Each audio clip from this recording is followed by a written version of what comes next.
Okay, and it's going to say something real fun. Hey, welcome everybody back.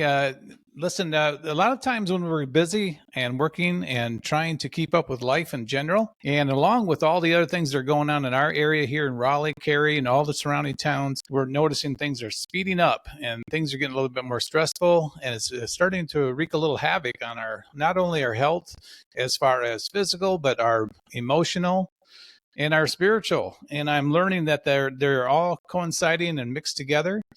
And I just happened to run into Dr. James Jernigan, and I thought he was just a chiropractor. And my old idea of a chiropractor is where somebody throws you on a table and beats you up, puts their knee in your back and says, there you go, and sends you on your way. But after I got to know him and go to his facility, I learned that there's a lot more to this than I'd ever even imagined. And so, James, I want you to share with us, if you could. Okay, so what is this that you're doing that's so different from just an ordinary, somebody in the back closet, that's going to kick you all up and beat you up? This is not at all what it is. Yeah, my journey started probably about 10 or 11 years ago. I used to get just excruciating migraines, and started actually when I was in second or third grade, and it just continued to progress worse and worse and worse. And like many people, I've tried a ton of different things. We tried detoxes, we tried medications, we tried, just like stress relief, and we did like literally anything and everything that you could try. I tried it, and I tried it twice as much. And I just we'll get to it probably later, but my now wife, we started dating in eighth grade, and I just remember that as life kept going and the headaches kept getting worse, that it was about a senior in high school, and I remember having this thought, because at that time I really knew that this is the woman that I wanted to marry.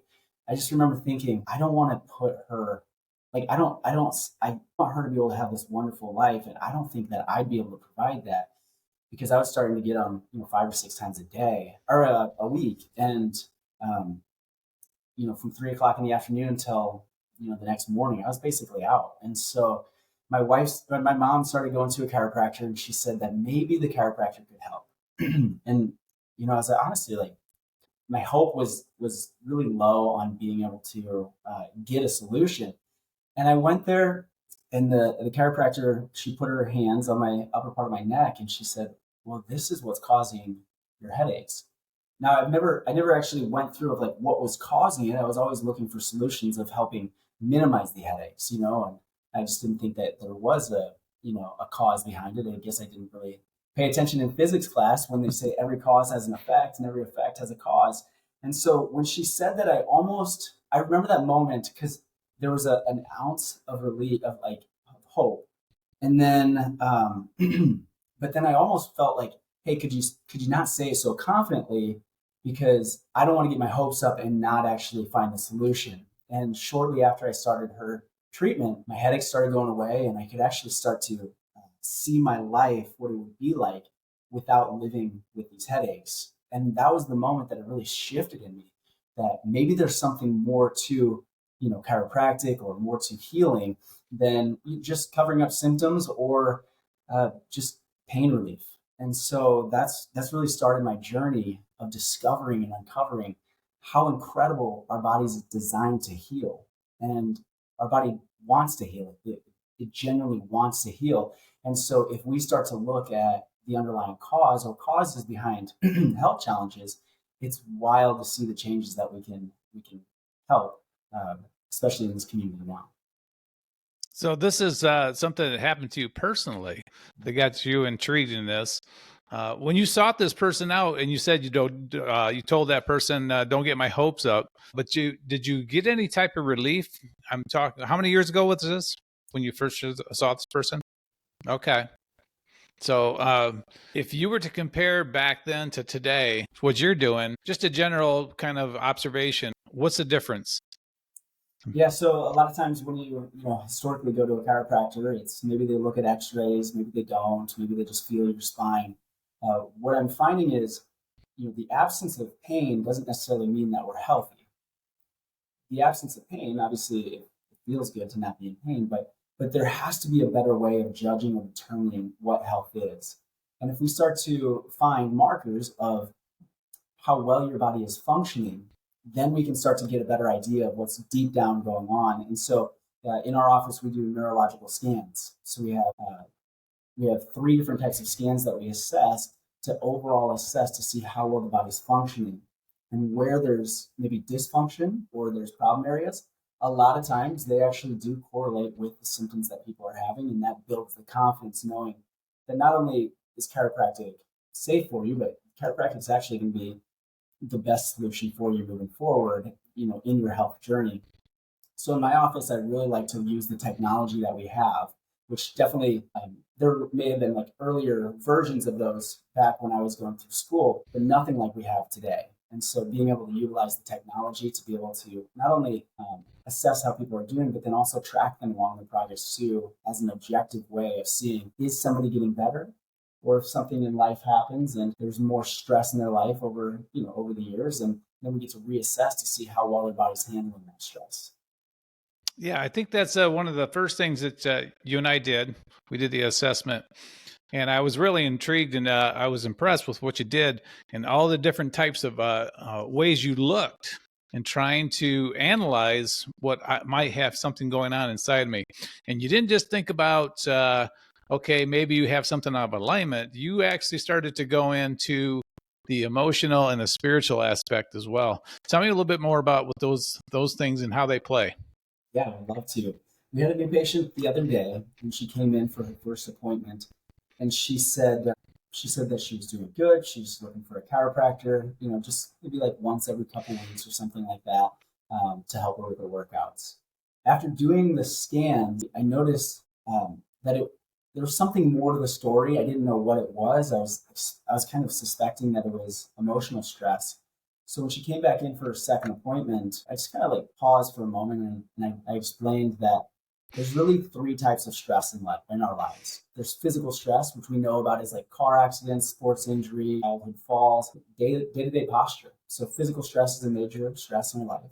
Pause there for a second. I say, as intense as those other stresses are, all of them pale in comparison to the emotional component of stress.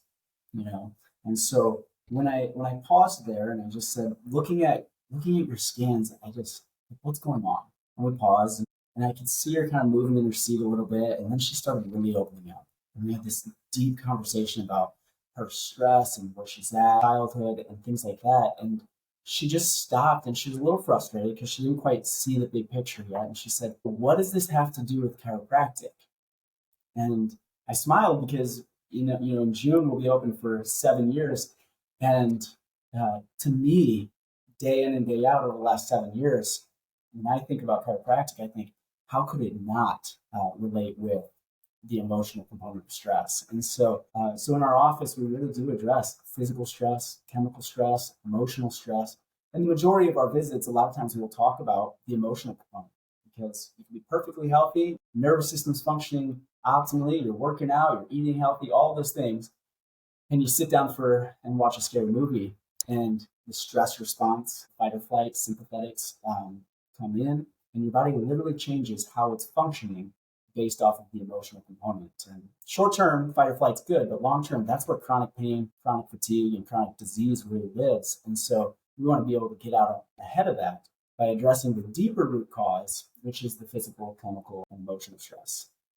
Yeah, I definitely notice if I start to become overwhelmed with work or anything that I'm working on, family, all those things come into play. Just driving out on our roads today can be kind of stressful for sure. And you're trying to get somewhere in a timely manner, and it doesn't work out. So you get stressed out. And I start to notice that in my back. I start tightening up quite a bit. And that's one of the things that you and I have been discovering that I do. It has been tight for quite a while, and we're starting to work that out. Now, there's also another piece that you work on too. You talked about nutrition and how that also plays into it. And how do you guys deal with that? How do you work with that with folks? Yes, leaky gut is going to be something that you may have, as the audience may have heard before. Over the next 10 years, I really believe that it's going to become more and more like a household name. Like the digestive tract is so crucial and so important. And unfortunately, the day and age that we live in, there are so many toxins that we're exposed to, whether just breathing in the air or specifically with our food. There's so many different pesticides and genetically modified foods. I always say if we're not actively trying to heal our gut, we have leaky gut just because of how potent and toxic a lot of the foods that we're eating are. I always say if you can help heal the nervous system and help heal the gut, you can't not start to improve. Like your body wants to heal, and the digestive tract is such a crucial element, and also being able to keep the toxins out. And when the digestive tract's under so much of exposure from sugar, simple carbs, all the food additives, it starts to cause inflammation in the gut, and then those toxins can start to get into the bloodstream. The digestive tract is also huge for serotonin. That's where the mass majority of serotonin is released, which is that good, healthy, happy hormone. And so a lot of people that are struggling emotionally with anxiety or depression or struggling, the emotional component is huge, but we can't actually completely disregard the digestive tract. Right. Yeah, I totally agree. But I didn't know how to tackle that. And so you have an actual program set up alongside that goes parallel with not only the physical part, but also looking at the diet and trying to work with that as well. Is there some details that you can tell us that's how you believe we should tackle that when we work with you? Yeah, most of the time with leaky gut, we might notice bloating, we might notice maybe some acid reflux, you might notice diarrhea, constipation. Maybe you don't even actually notice anything at all, but maybe you're carrying a little bit extra weight around the midsection. What we have to realize though is because the food is so inflammatory, even if we're not eating healthy meat or if it's simple carbs, because the digestive tract's inflamed, step number one isn't just put in a bunch of prebiotics, probiotics, which is, those things are definitely helpful. I always like to say, like, we got to put out the fire first. So a lot of it is through nutritional changes that we're actually trying to decrease the inflammation in the digestive tract. And once we decrease the inflammation, then we can start to work on healing and sealing the lining of the gut. Then we go through, there's 3 phases in our protocol, but it's healing and sealing the lining of the gut. Then we detox not only the digestive tract, but the blood as well. So we detox and de-stress, and then we replenish, like we rebuild it and restore it with probiotics, prebiotics. And it's a wonderful, wonderful program where you can actually start to understand what foods you're sensitive to, what foods your body definitely doesn't like, but what foods your body really thrives on. And so it's completely different for every single person, especially if you have multiple people in the house. Foods that might be really good for one person may not be the best for another person. And so instead of classifying eggs are a good thing or eggs are a bad thing, or maybe tomatoes are great for you or don't eat tomatoes, there's a lot of conflicting research. And it's because every single person's unique. We have a lot of similarities of how the body's designed to heal, but everyone is so unique. And the foods that they're sensitive to, we have to be able to discover that on a person-to-person basis. No, I totally agree. My 2 daughters, both of them were colicky when they were little. And that's a challenge in itself for any parent out there. My empathy for you is immense. What we were starting to figure out, there were certain foods, even some of the supplementals that you'd give an infant was bothering them as well. And we didn't really discover exactly what it was that was bothering them. But as they got older, they started to do some exploration, and they started to find that there were certain foods, just like you and I would go out to dinner, things that we would eat. We would typically think, hey, it's no big deal. But for them, it would throw them into a situation where they were getting migraines and having some other issues internally. And so I totally agree. I seen it firsthand with my kids that we got to figure out what these foods are. And you're saying it right there is not every person's the same, which is absolutely true. Because I can go to the restaurant and eat just about anything, no problem. At least I don't think so. We're going to figure that out as we go along. And for them, it's a matter of how the rest of their day, their evening's going to be. for sure. So I do see that.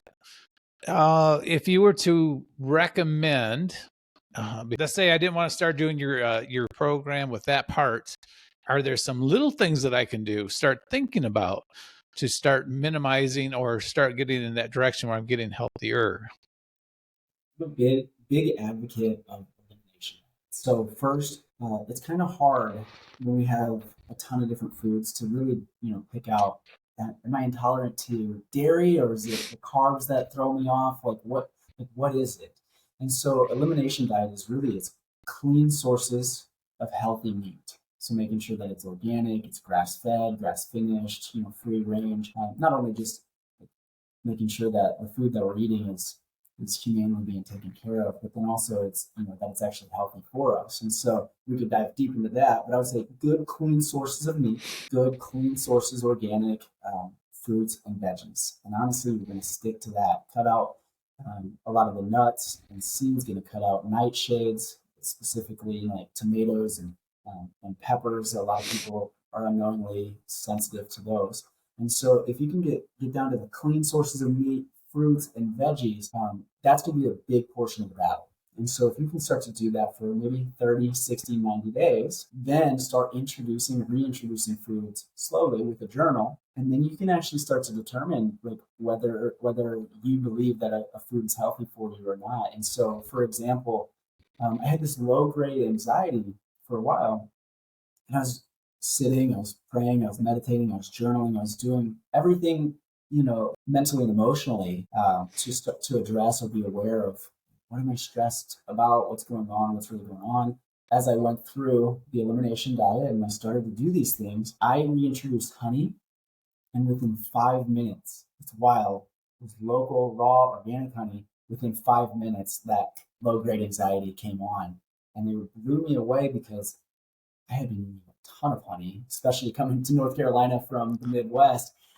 Seasonal allergies are crazy out here, with the pollen and everything. And so I was living off of a lot of like the honey throughout the seasons to try to prepare my body for it. And little did I know that my body doesn't like it. Mhm. Wow. That's interesting because I've heard that, yeah, you eat the local honeys for people with allergies and issues in that area for sure do make a difference. And yeah, I came from Michigan, so I know all about allergies up there as well. I came here, there's still some going on, so I have to start working on figuring out what foods are triggering too. I have noticed recently, even before the plants have actually started to grow, that there are some allergy things going on. I don't know if you noticed that in your practice at all, or some of the guys or folks that are going through with you. Yeah, there's usually around maybe 3 or 4 weeks before like the pollen drops, or that we see it. I can't remember what it is, but that is true. It's almost like a precursor. When people start noticing those things, you just almost know that spring's around the corner. Flowers will start budding. Okay. Okay. Yeah, that's good to hear that confirmation because I thought I was like, oh no, what's going on here? I don't see any plants. I don't see anything growing. What's going on here? And then I start worrying, about some of the other things that we have in society these days. There's every kind of virus you can imagine. Your head starts running through all the gamut of what it could be. But it did started to taper off. It started to look like that's what it was because I am prone to hay fever type allergies, trees, things of that nature. So yeah, I'm gonna check it off as something that you just mentioned that there is a precursor to the season starting. So that's good. But you're saying with your program, once you're in there, your guys are going to start working on looking for good sources of food. If I was to say, where are some places where I can get some of those things? uh, Farmers markets coming around, especially in the spring. It's a wonderful time to be as local as possible. Support obviously people, local farmers, and that are doing everything right. They're trying to keep the soil clean. They're nourishing the ground. It's literally handpicked and brought to the farmers market. So I think local, organic, as healthy as possible. A lot of times that's going to be the best place to find those things. We shop at Whole Foods, Publix, and you're just trying to do the best that you can. There's so many loopholes with what's organic and what they can put on a label, what they don't have to put on a label. But I always just say it's like there's no possible way of getting rid of all of the physical, chemical, and emotional stresses in our lives, but we can absolutely minimize and decrease that load. If there's going to be a couple things that people can look up, maybe it's the Dirty Dozen and Clean 15. So every year they release the Dirty Dozen and Clean 15. It's what foods have the highest pesticides, which ones are the cleanest, which ones are the most toxic or most sprayed down. And so the Clean 15, if there's what you should make, like get organic, it would be the Dirty Dozen. So you just either try to minimize those or make sure that no matter what you're doing organic with that. I would say obviously you want to be organic with everything, but if just budget wise, I would say the Clean 15 is going to be more of the healthier option of like, even if it's not entirely organic, that would be a safer bet to like save cost on, make sure the Dirty Dozen definitely be organic. I would say honestly, meat. If you're gonna eat, like if there's gonna be one thing that you're changing first, aside from clearing out and getting into a elimination diet, I would say make sure that the meat that you're using or eating is grass fed, grass finished, is free range, organic. It is insane how much inflammation comes when the animal is under a ton of stress and has a lot of antibiotics in it. It's sick. We're eating that and it's going into our body, and our body's trying to process through all those chemicals too. And so I would say make sure to look up Clean 15, the Dirty Dozen, and then also make sure all the sources of meat. Okay. Yeah. And that was funny because when we first met and we went through this, when you talked about that, I had been eating some meat products that made me feel funny. I wasn't sure what it was, and I stopped eating them, and sure enough, it stopped that feeling I was having internally. So there is some validity for that for sure, and that's kind of cool that you guys actually address that and point those things out to help try to minimize what's going on with people. So yeah, if we can eliminate some of the things that are going on in our bodies that we're ingesting, we're certainly going to make a difference. What other kind of things do you guys do there that are just when you see other chiropractors, you visit with them or go to some seminar, what are you doing different that people can pick up on? We take a lot of people in. And so when we think about chiropractic, a lot of times we're thinking about maybe back pain, neck pain, headaches, Right. sleepy, numbness and tingling that radiates down the arms or down the legs, like sciatica. But what we found is that I like to see what subset of the population is being affected the most, mentally, emotionally, physically. And I like to try to find out like what in that condition, what's the underlying cause behind it. And so with neuropathy, though there's a big spinal component in a lot of it's actually more of a metabolic condition. Maybe it's diabetic neuropathy or chemo-induced neuropathy. Both of those are chemically induced neuropathy. So it's less about the spine and more about toxicity within the blood, excess sugar or other chemicals. And what happens is it starts to affect the blood vessels in the hands and the feet, and it starts to decrease or diminish the blood flow to those nerves. So a lot of people start to notice early on, maybe numbness and tingling that persists, or maybe at the end of the night when they're not moving because the blood vessels are withering away and diminishing, then that's when they start noticing it more. So at night is mostly, is more problematic. And then it slowly just continues to progress. And maybe they go to the doctor and the doctor says, yep, you have neuropathy. It's a degenerative condition that just is going to continue to get worse. You can manage it maybe with medication or lifestyle changes, but they don't really have like a real solid, what can I proactively be doing?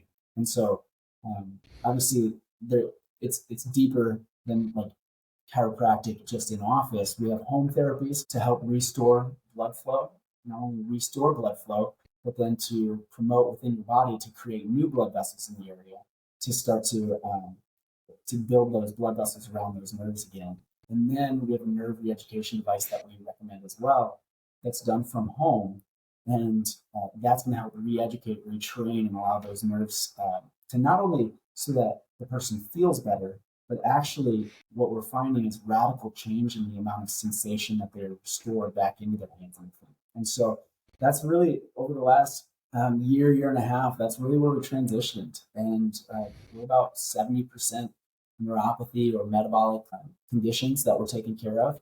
And, it just breaks my heart because what really got me into it was my sister. She got married, and her husband, his grandma was there, but his grandpa wasn't. And so I kind of pulled him aside and said, "What's going on?" And he said that his grandpa has neuropathy and they had to do amputation. And that's really what brought it to the forefront of my mind was just, what are people doing for it? And so then you just keep asking the question, why, to the point where now we're narrowing it down to metabolic conditions, spinal stenosis or disc injuries, and then the lack of the blood flow, and obviously neuropathy, where there's damage of the actual nerve. And so, when you start to address those main causes, it is wild to see the changes that we're getting. Yeah, so that's really where we've kind of transitioned into. I love taking care of everybody, but my heart really goes out to the people that are suffering the most. You know? Yeah, I was intrigued with that, with you doing that, because I just had this mindset from the last time I seen a chiropractor 40 some years ago. And it was just like, you are going into some other areas that are all interconnected that we continue to leave in silos, if you will. And we think, okay, that's related to that, that's related to that. There's no way they're interconnected, but they are. And I'm seeing that you are putting these pieces, these silos together, and saying, look, you have to have them all connected. They all have to be working together, and they all have to be taken care of too. But so you do the, I noticed the spiritual part too, you talked about. How do you touch on that with your folks? Yeah, it's so amazing. Over the last, since 2011, I would say this is a safe place for them to ask questions, that there's no bad questions, that they can come as they are. And when we have set up such a loving, compassionate team that helps create that safe space, so that when they come in, we have people from all different backgrounds and all different beliefs, and some that are not even open at first to even talking about spirituality or even mental and emotional. But because of the environment that we create through questions, start asking a lot of questions about, like, where are they coming from? What's their background? What do they believe? And being able to open up that door. And I just find that it's, personally, I'm a Christian, and I can't separate myself, right, from God. I can't separate myself from Jesus Christ. I can't separate myself from the Holy Spirit. And so I always thought it was weird that, people would say, never talk about, politics, money, or religion. And I think, well, I think that in the right context, with love and curiosity, I think, well, those things matter a lot. It does matter, and especially mental, emotional, spiritual, and physical. They're so tied in together that I'm like, well, one, that's who I am. I kind of like to joke that if you're with me for more than 5 minutes, I'm either talking about Christ, chiropractic, or crypto. And and so that's kind of like my hobby that I love. And so, but it's like, but this is who I am. I want to, Oh, because yep. it opens up it opens up this realm of being able to, like, associate when you come in. That spills over to, like, when you're in the car or maybe at the gas station and there's people around you. There's this ripple effect of continually looking for what we're grateful for, what we do love, what we do stand behind. And as opposed to just like having different assets of who I am as little categories, I like to live to create such an authentic environment where you're safe to be able to ask the questions. And so we have a lot of conversations with people of all different beliefs, and being able to have a wonderful conversation that leaves us both inspired and both, like that we come back to the realization and understanding that every single person matters, and we want to be able to ensure that whether it's 5 minutes with somebody or 5 years or 50 years with them, I always want to strive that whether they're with me for short term or long term, that they can look back and they say, I'm grateful. I'm grateful because he genuinely cared. Mm-hmm. At the end of my life, it's a figurative, like kind of like a hypothetical situation, but at the end of my life, I'm going to be face to face with Jesus. This is what I believe, and he's going to come up to me and he's going to tap me on the shoulder and say, "So, James, how many people did you see, and how much money did you collect?" And obviously, the joke about that is, like, that would never happen. But what I like to pretend is that he's going to tap me on the shoulder and say, "Hey, when you were with David, did you genuinely love him? Did you genuinely listen to him? Do you genuinely care about them? And that goes inside, outside of the office. That's just the model that I live my life by. It's like, am I genuinely loving and taking care of the people around me? And do I genuinely want the best for them? And whether they're in my office or not in my office, it doesn't matter, because my purpose for my life is much higher than just in these walls. And so I want to be able to ensure that wherever I am, and we'll never be perfect at this, but wherever I am, to be able to let the person know, not by my words, but how I hopefully make them feel that I do genuinely care about them and I genuinely want them. That's very important right there. I've noticed that with you and your staff, that you both do have that. You emulate that right out there to everybody, and it's so refreshing, because it's not uncommon to go into a store today and you get nothing more than a piece of equipment.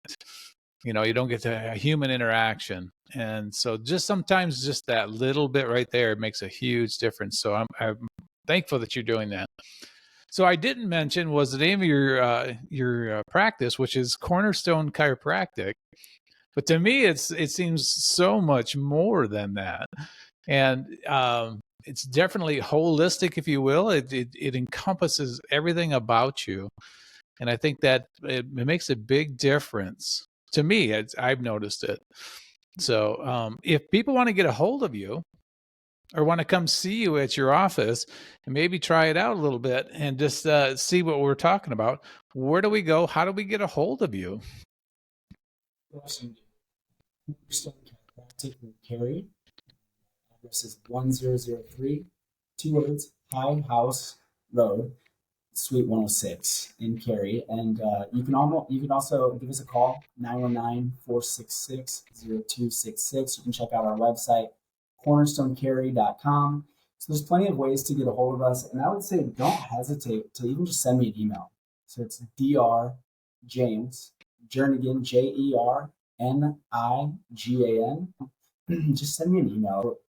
I like to just start out slow, like when somebody comes in, genuinely understanding like where are they coming from, what do they really want, what do they really need, and if we would be a good fit, then awesome, it's a green light. Once we find the underlying cause or causes behind the condition, then we that's when we say yes, we'll accept them as like a new patient and as and taking care of them. But just from the bottom of my heart, and thank you for your kind words, I just want to genuinely make sure that like people are getting to where they need to be. If it's my office, wonderful, we'd love to take care of them. If not, maybe they're all over the country. We can try to find an office that's near them. I think like you said, it's just like it is a chiropractic office. It's really just seeing somebody as a whole person and being able to find out what's actually going on deeper than just the surface level symptoms. And I always say it would be a shame if you came in and just got, because I want you to improve mentally, physically, spiritually, emotionally, financially, or relationships be transformed. And it's such a wonderful process as we're walking through the health journey together, is that you can't help but improving every area of your life as you start to address underlying causes in your life. And so it's a wonderful journey. And I really do appreciate every single person that comes in. Just yesterday, I referred somebody out to an office that would be a better fit for them. And a lot of times we can help people, but I just want to make sure that you're in the right place and you're getting the right care. And I noticed that I'm personally going to see you, and I am noticing a difference, and I appreciate that. So, folks, if you want to have more than just a physical experience, you get emotional, but spiritual. All these pieces come in. Your dietary as well comes into the play. If you want to see a difference in your life as well, I would recommend going to see Dr. Jernigan and all of his staff. They're super nice. Every one of them has just been so pleasant to talk with at Cornerstone Chiropractic. They're in Cary, and we'll try to make sure we put this information of where you guys are located at on our site as well. So thank you so much for your time. Thank you so much.